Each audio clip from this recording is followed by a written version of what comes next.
A Swac head coach gave Jackson State some of the highest praise that I've heard in a long time at Swac Media Day, but it's the type of praise that you'd only get if you could guarantee he'd remain anonymous. Oh, yeah, it's Locked On HBCU. Play my music.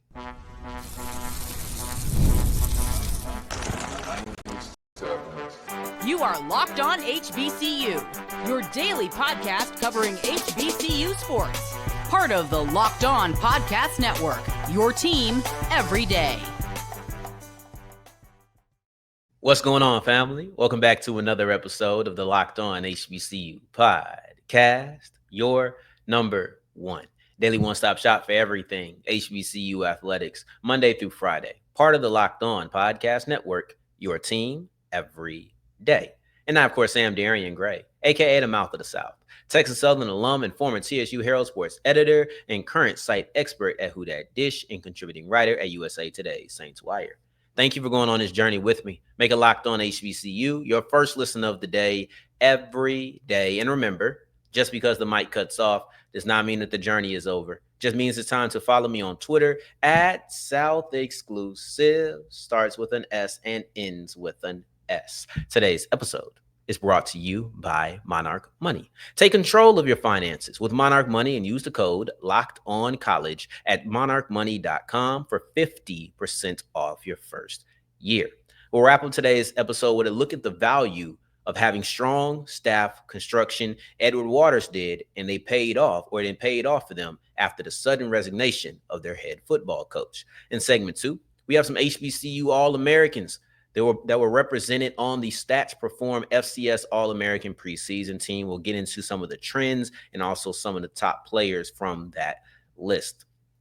But I want to kick off today's episode with one of the biggest quotes that I heard from Swac Media Day, and I had to read it in an article by FCS Football Central. I'm going to make sure that I put that article in this description because it was a phenomenally written article, and it has a lot of inside information. I'm probably going to revisit it at some point next week because there was a couple of questions that were asked. But the basis of this article was that we're going to get SWAC coaches, and it's not all of them at the same time. You don't know who said what because the answers are all anonymous.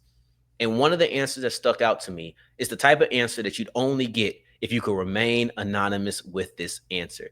I don't typically hear coaches praise other teams in the conference. That's number one. You don't typically hear that. But the question was set up to where you kind of had to praise a team. And the question was, if you can't pick yourself, who would you pick to win the SWAC?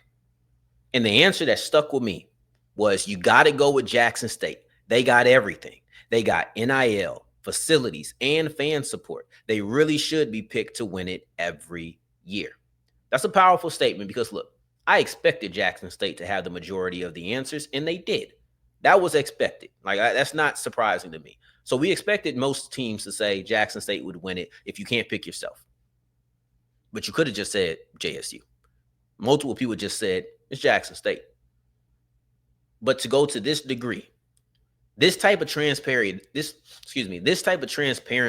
type of openness, this type of just all around praise is not something you're going to get from a head coach if his face can be shown. I just do not think that they would do it. It's not a part of the culture. It's not a part of what we do as football fans to just outright praise them as not just a top tier team, but as a top tier program and as a top tier culture. Because let's not get it confused. What this statement is way bigger than 2025. The praise that this anonymous head coach gave to Jackson State is way bigger than 2025. This is about a culture that has been built before 25 and that will be sustained after 25. Because of all the things that was said, the one sentence that remains the biggest, and I'm sure that you heard it, is that they really should be picked to win it every year. That means this year, next year, the year after that, the year after that. This isn't just about 25 in the roster that they've constructed. It's not. It's about who they are as a culture, and he named all of the reasons. He didn't even name roster. He didn't even name coach. He said they got NIL, facilities, and fan support. Now, this is clearly the NIL era. This is what it's all about. And I know Mickey Joseph hates that because he's talking about how sports are ran with the bank account these days. And this is bigger than SWAC, bigger than HBCUs, bigger than football. This is college athletics. It is the NIL era where, quite frankly, Joseph is not wrong. If you got the deepest pockets, you will have the deepest roster, period. That's what it feels like. If Jackson State has a strong NIL base, that's not something that all of their peers can say. All of their peers cannot sit here and say, yeah, we have a strong NIL base. We know what we're doing. Jackson State got it, leg up. In an era like this, that's the most important thing almost. Then you talk about fan support. And I think fan support it's the defining trait of Jackson State's culture. I'll say that. With JSU, and I think there's a few HBCUs who are like this, but with Jackson State, the we love you, we're your family, that is probably the biggest selling point that I hear them preach so often. It's the biggest selling point I hear them preach with. I'm taking care of mine. I'm taking care of mine. That's what this feels like. That's what this feels like every time I'm hearing someone get recruited to Jackson State. I'd say JSU does it.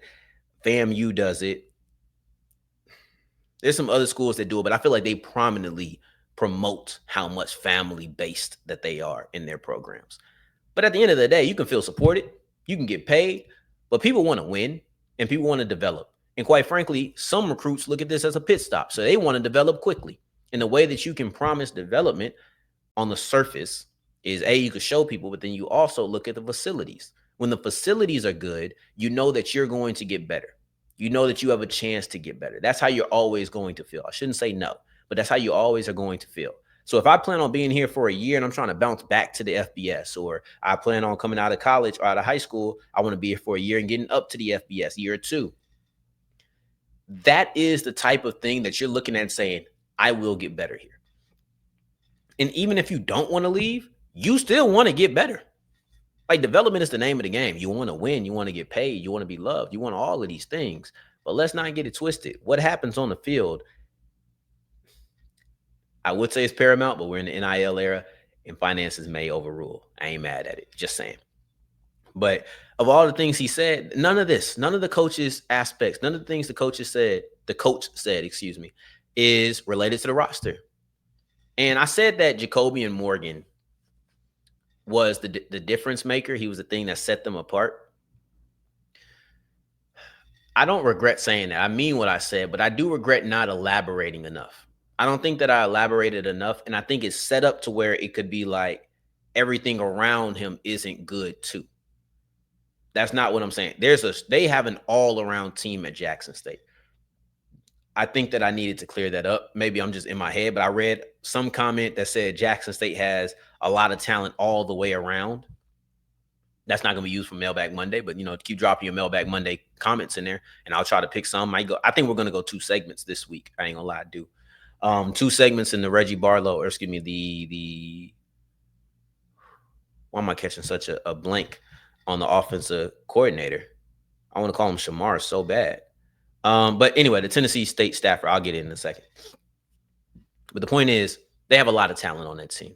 And 2 of the players who are some of the biggest and most talented players on that squad are Travis Terrell and Jeremiah Williams. And both of those players have been named FCS Preseason All-Americans by Stats Perform. And I want to take a look at the other All-Americans that were on that team as we continue with Locked On HBCU. Today's episode is brought to you by Monarch Money. Now, we're talking about the NIL. Money is important. And whether you're getting NIL or maybe you're just sitting back watching the kids who are, you want to make sure that you have your finances in order. And the best place to do that is Monarch Money, because we all got one of these. We all got one of these phones, right? You go ahead and download the Monarch Money app, and no longer do you have to go to 3-4 apps for you to make sure that your money is in order. Monarch allows you to have everything all consolidated into one app. Easy to use, quick to use. You don't have to go through a bunch of stuff. And quite frankly, your phone storage will thank you for it. Say you're trying to hit a financial goal. So you need to make sure that you're budgeting right so that you can set up to go on this trip. Or maybe you just had a high expense. Maybe you just moved into a new apartment, or you got a new house, right? All of these things could happen. Maybe you got into a new relationship. You need to make sure that your finances are set. So I'd go to Monarch Money. Matter of fact, use the code LOCKEDONCollege at monarchmoney.com and you get 50% off your first year. That's 50% off your first year with the code LOCKEDONCollege. As we continue rolling on today's episode of Locked on HBCU, I appreciate you for making this your first listen of the day every day. Also, it is Shannon Harris. I always forget. I always want to say Reggie Barlow, but it is Shannon Harris. We're going to talk about what is seemingly his decision to join Tennessee State, as well as probably a heavy mailbag Monday on Monday's episode. But right now, we're rolling with the All-Americans, the preseason All-Americans. And there's a couple of trends that I saw,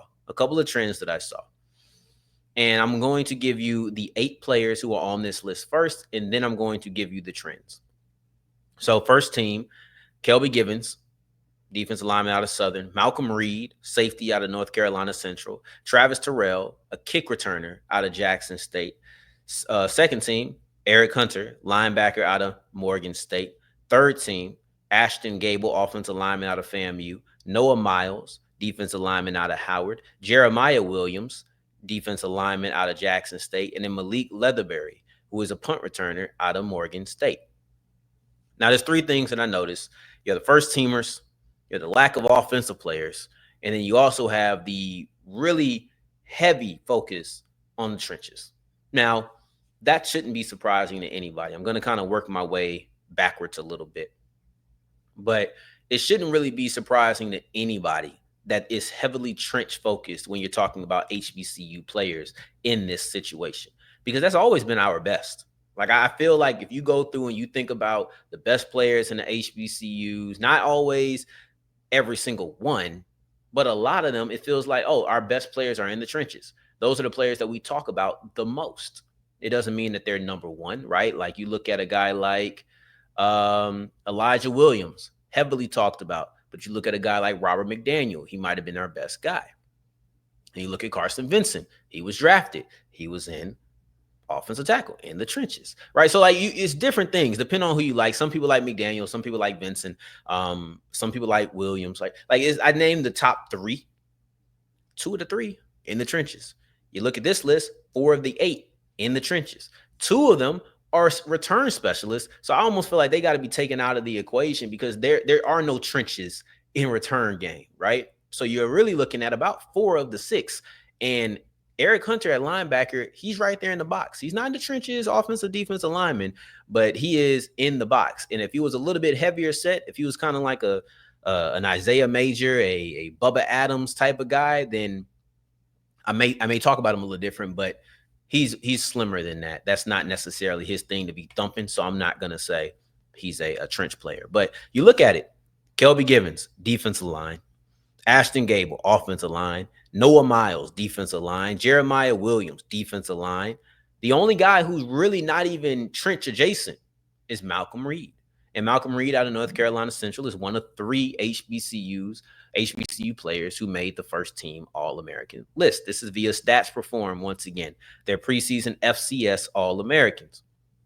Malcolm Reed, though, is a dog. Malcolm Reed has really strong ball production, or had really strong ball production in 2024.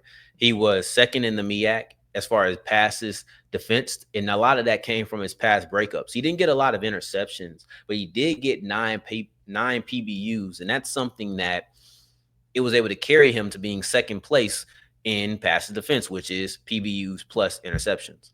Only Jared Washington was above him. Gerard Washington.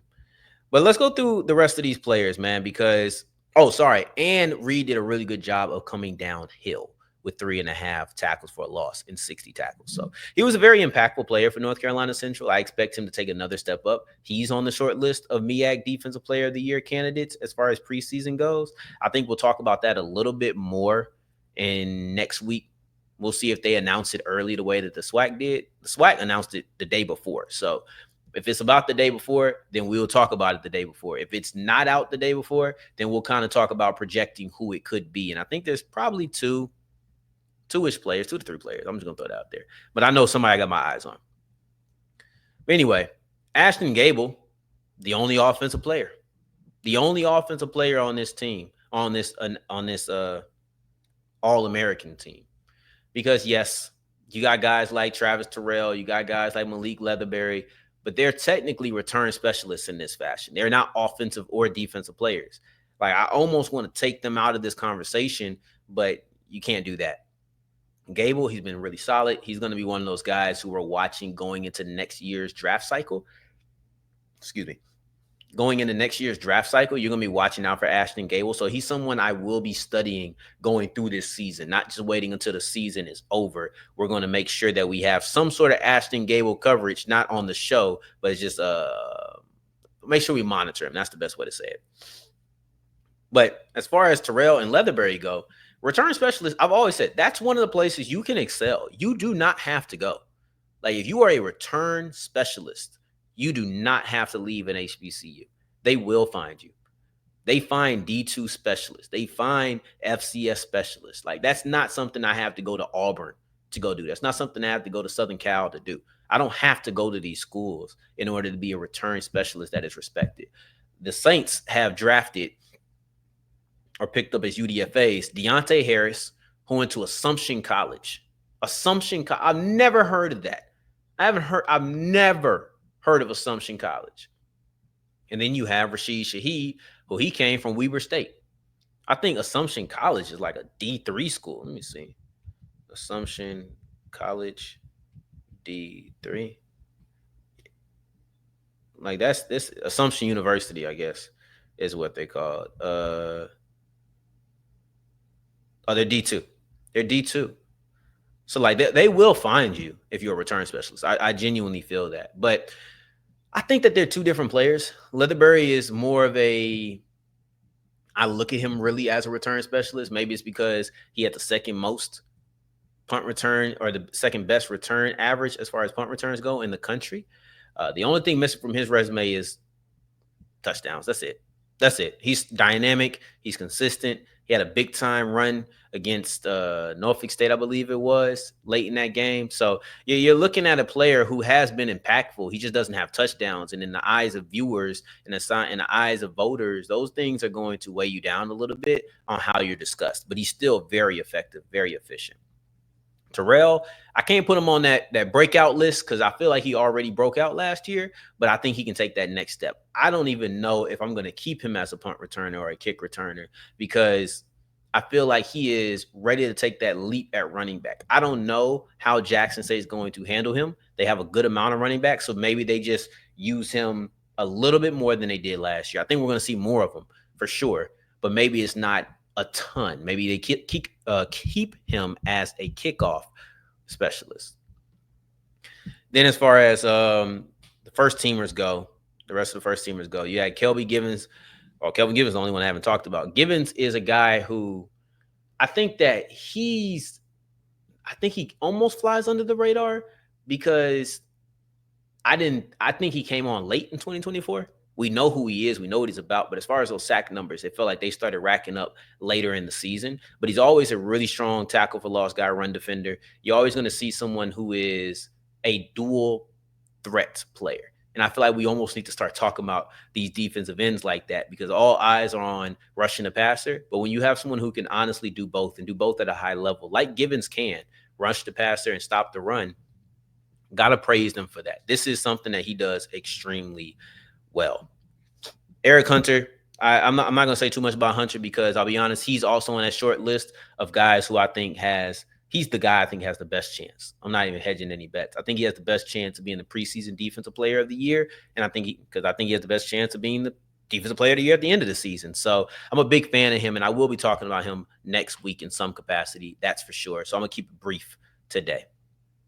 But as we continue rolling and close out today's episode, Edward Waters, head coach, had a sudden resignation just a day after SIAC Media Day. But this brought up the value of staff construction, and it's not just for when you have an inexperienced head coach. Let's get into what I mean by that as we wrap up today's episode of Locked On HBCU.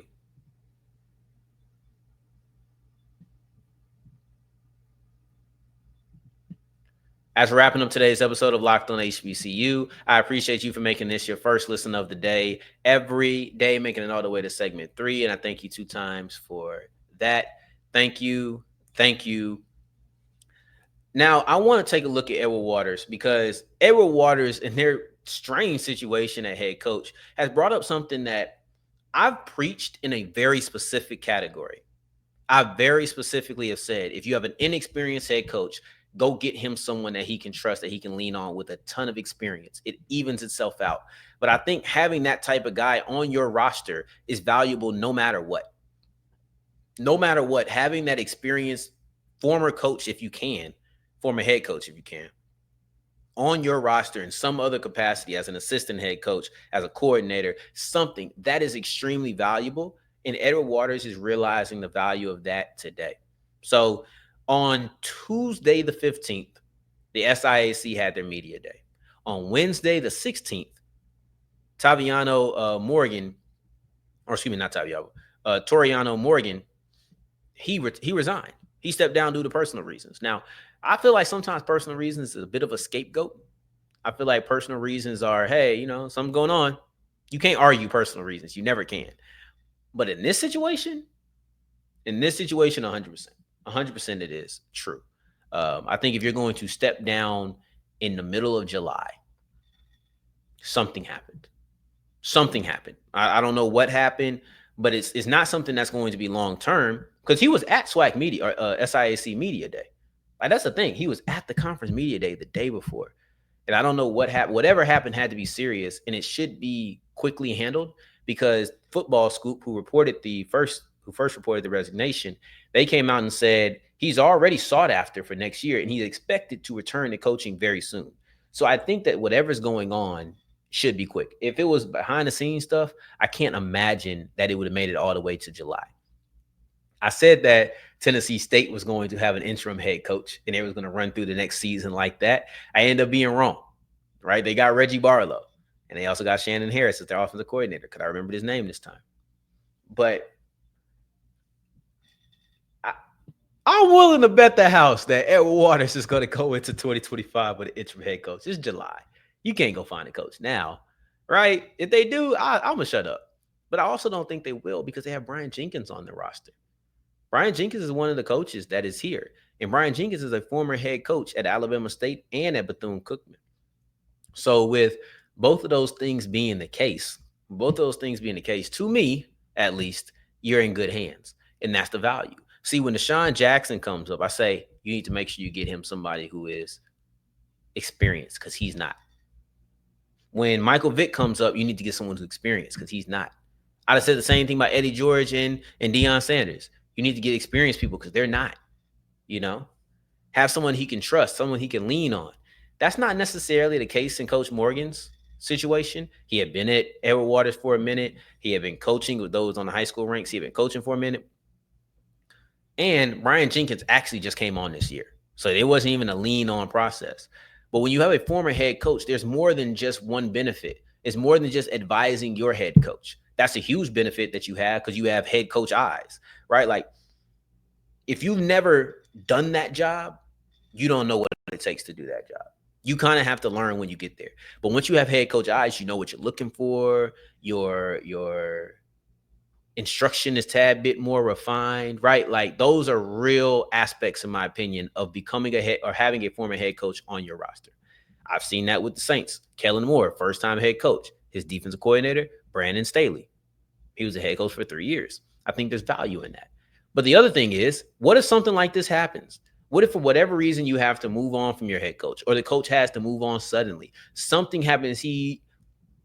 This may seem crazy, but I remember years ago, Sean Payton got rolled up on, and he had to go to the press box because he was on crutches. He was on crutches, and I don't know if the press box situation is going to work for Edward Waters. What if like that would happen? You want to have somebody that you trust, someone who has been here and done this before, and that's what Brian Jenkins represents to me. He represents a head coach or a coach who has been a head coach and can step in as your interim role.